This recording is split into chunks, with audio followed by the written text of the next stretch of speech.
छत्तीसगढ़ में हुए लोकसभा चुनाव में इधर भारतीय जनता पार्टी ने शानदार प्रदर्शन किया।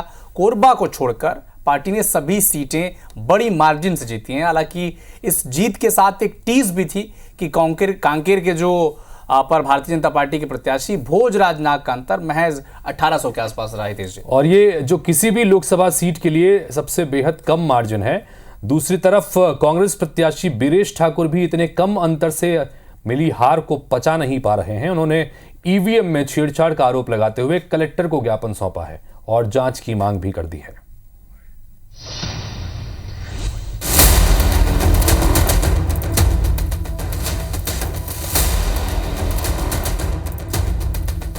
छत्तीसगढ़ की कांकेर लोकसभा सीट के नतीजे को कांग्रेस प्रत्याशी बीरेश ठाकुर ने चैलेंज किया है। बीरेश ठाकुर का मुकाबला बीजेपी के भोजराज नाग से था। कई राउंड की काउंटिंग के बाद जब आखिरी रिजल्ट आया तो भोजराज नाग 1884 वोटों से विजयी घोषित हुए। चुनाव नतीजों के करीब सप्ताह भर बाद बीरेश ठाकुर ने 4 केंद्रों की ईवीएम बदलने का आरोप लगाकर कलेक्टर नीलेश क्षीरसागर को ज्ञापन सौंपा है, जिसमें इन ईवीएम की जांच की मांग की गई है। सुप्रीम कोर्ट ने कहा है कि अगर ईवीएम मशीन पर आपको अगर कोई गड़बड़ियां महसूस होती है तो निश्चित ही आप उस ईवीएम मशीन का जांच करवा सकते हैं। उसी के तहत मैं कांकेर लोकसभा क्षेत्र का, मैं बालोद जिला और धमतेरी जिला का सिहावा, मैं 4 पेटी को मैंने मशीन को खुलवाया है, जिससे मुझे विश्वास है कि अगर ये 4 मशीन में अगर कुछ गड़बड़ियां होगी तो मुझे पता चल जाएगा। कांकेर में हार कांग्रेस के लिए झटका थी तो बीजेपी के लिए भी हैरान करने वाली थी। कांकेर सीट पर 1998 से बीजेपी का दबदबा है। पिछले 6 लोकसभा चुनाव में बीजेपी बड़े मार्जिन से चुनाव जीतती रही है। प्रदेश के बाकी लोकसभा क्षेत्रों में भी बीजेपी प्रत्याशियों की बड़े अंतर से जीत हुई।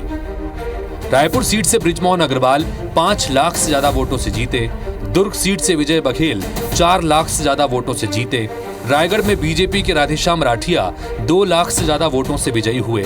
चिंतामणि महाराज ने सरगुजा सीट से 64,000 से ज्यादा वोटों से जीत दर्ज की। जांजगीर चांपा में कमलेश जांगड़े 60,000, बस्तर में महेश कश्यप 55,000, महासमुंद में रूप कुमारी चौधरी 45,000 और राजनांदगांव से प्रत्याशी संतोष पांडे 44,000 से ज्यादा वोटों से जीते। कांकेर में बीजेपी की कम अंतर से जीत का खामियाजा कांकेर कलेक्टर अभिजीत सिंह को भुगतना पड़ा। साय सरकार ने आचार संहिता हटते ही सबसे पहले कलेक्टर को हटाया, जबकि 6 महीने पहले ही उनकी नियुक्ति की गई थी। जहां तक कांग्रेस प्रत्याशी बीरेश ठाकुर के आरोपों का सवाल है, उनके पास कानूनी विकल्प खुले हैं। ईवीएम के डेटा को इसी के चलते 45 दिन तक सुरक्षित रखे जाने का नियम है, ताकि किसी को कोई आपत्ति हो तो वो शिकायत कर सकता है।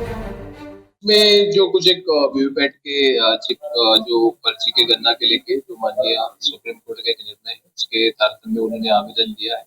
उसको आवेदन को मौखिक परीक्षण करके जो भी विधि संगत निर्णय है तत्काल लेके उसमें अग्रिम कार्रवाई कर लेंगे। भारतीय लोकतंत्र में स्वतंत्र, निष्पक्ष और शांतिपूर्ण चुनाव कराने का चुनाव आयोग का रिकॉर्ड शानदार रहा है। जहां तक ईवीएम में गड़बड़ी का आरोप है तो ऐसे आरोप नए नहीं है। देश में अभी तक ऐसी कोई मिसाल नहीं मिलती जब यह साबित किया जा सका हो कि ईवीएम में छेड़छाड़ कर किसी चुनाव नतीजे को प्रभावित किया गया है। अमित चौबे, IBC 24, कांकेर।